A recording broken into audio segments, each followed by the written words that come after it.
Today I'm going to talk about Lucky Clover Stables, the farm I worked with for my project. They do lessons, boarding, training. It's a farm that's been in the family since the 1800s, basically since Maine, Sanford were founded. It's in Sanford, Maine, and they specialize mostly in hunters, jumpers, equitation, in A-circuit horse showing, and is owned by Sue Shane, and the head trainer and instructor is Brooke Austin. Brooke and Sue both grew up in Sanford. Lucky Clover used to be Shane's farm, and they had dairy cattle. You may have heard of Shane's of Maine ice cream and the famous Sea Dog biscuit. Now it is a full-blown equestrian facility here in Sanford. And Brooke grew up on the farm. She's been riding horses since she was a small child. She has a fine arts degree from the University of Southern Maine. And she traveled around and worked as a barn manager for a couple of trainers in Massachusetts and California. Now she's back in Maine running her own farm.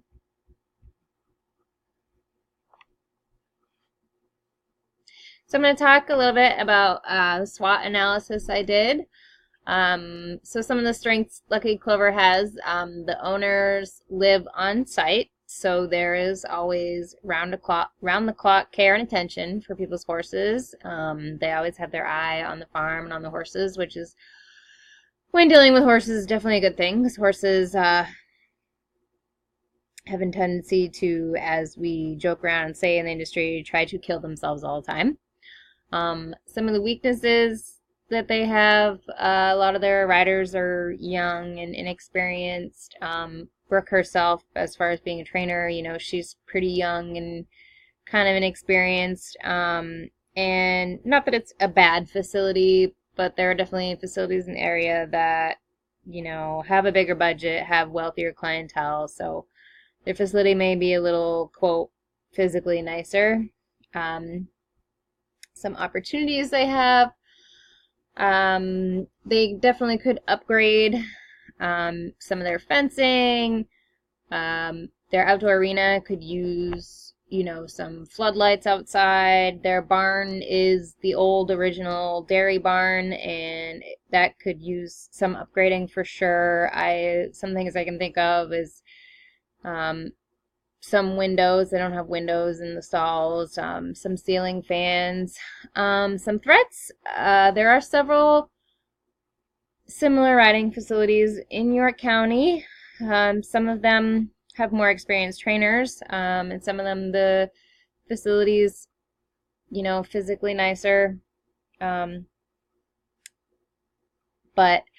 I think all in all, for what they're working with for a budget and for Brooke's age and experience, they're doing very well. They get good ribbons away at horse shows, and they had a very successful past weekend. This past weekend in Northampton Horse Show in Northampton, Massachusetts. So here's a look at my calendar that I made up for them for social media. As I've discussed in the past, I'm not sure, Twitter and LinkedIn would really be an effective form of social media for them. I have, as you all saw on Facebook, I did start to build a website. So I was thinking in winter around Christmas time, they could offer gift certificates for lessons. And because winter's slow, they can definitely do some heavy posting on Instagram and Snapchat. And a blog topic that Brooke could write about is how to keep weight on an older horse during winter, because a lot of times people do have a difficult time keeping weight on older horses in the winter. In the spring, using social media, they could offer and advertise horse show prep clinics. And during the week, I would say Instagram and Snapchat posts can be pretty light, and on weekends they should be fairly heavy. And something Brooke could blog about is pest control around farm. And during the summer, in June, they could offer a special social media price for summer camps. And during the week, Her Instagram and Snapchat usage should be heavy on weekends, probably be pretty light because they'll be traveling for horse shows. And then the blog topic would be safe traveling and trailering with horses. Unfortunately, there's a lot of issues with drivers who are unfamiliar with